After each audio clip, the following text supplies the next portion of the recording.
Pernahkah kamu melihat peta yang menunjukkan arah dan tindakan yang harus dilakukan untuk mencapai suatu tujuan? Nah, flowchart mirip dengan peta tersebut. Flowchart membantu kita memahami urutan langkah-langkah atau prosedur dalam suatu proses atau algoritma. Kita bisa melihatnya sebagai peta visual yang membimbing kita untuk mencapai tujuan akhir dalam pemrograman atau penyelesaian masalah. Dalam dunia pemrograman, flowchart sering digunakan untuk menggambarkan alur kerja atau algoritma dari suatu program. Flowchart ini terdiri atas simbol-simbol tertentu yang menggambarkan urutan proses secara mendetail serta menggambarkan bagaimana hubungan antara suatu proses atau instruksi dengan proses lainnya dalam suatu program. Secara umum, setiap struktur flowchart selalu terdiri atas 3 bagian, yaitu input atau masukan, proses, dan output atau keluaran. Berikut adalah simbol-simbol yang sering digunakan dalam proses pembuatan flowchart. Nah, yang pertama, ada garis aliran atau flow lines. Simbol ini digunakan untuk menunjukkan arah atau aliran program dari awal hingga akhir.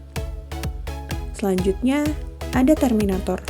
Simbol ini berfungsi untuk menyatakan awal atau akhir dari suatu program. Kemudian, proses. Simbol ini digunakan untuk menyatakan suatu proses atau langkah-langkah yang dilakukan dalam suatu program.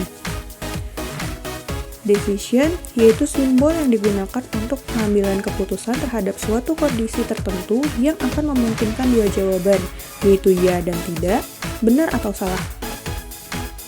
Input atau output. Simbol ini menyatakan data tertentu yang terkait pada sebuah flowchart. Digunakan untuk merepresentasikan input atau output dari suatu algoritma atau proses. Selanjutnya, preparation. Simbol ini digunakan untuk menggambarkan proses inisialisasi untuk blok perulangan atau for. Selanjutnya, subproses. Simbol ini digunakan untuk merepresentasikan algoritma atau proses yang lebih kompleks dan terdiri dari beberapa langkah atau operasi. Dokumen. Simbol ini digunakan untuk menunjukkan penggunaan dokumen yang terkait, misalnya berupa masukan atau hasil dari proses. Database atau pangkalan data. Simbol ini menunjukkan pemakaian database pada sebuah flowchart. Dan yang terakhir, konektor. Simbol ini digunakan untuk menghubungkan suatu titik pada diagram alir ke titik lain pada halaman yang sama. Selanjutnya, kita lihat contoh flowchart untuk menghitung luas persegi panjang. Dengan menggunakan simbol-simbol ini dan menghubungkannya sesuai dengan langkah-langkah untuk menghitung luas persegi panjang, kita dapat membuat flowchart yang menggambarkan algoritma dengan jelas dan sistematis.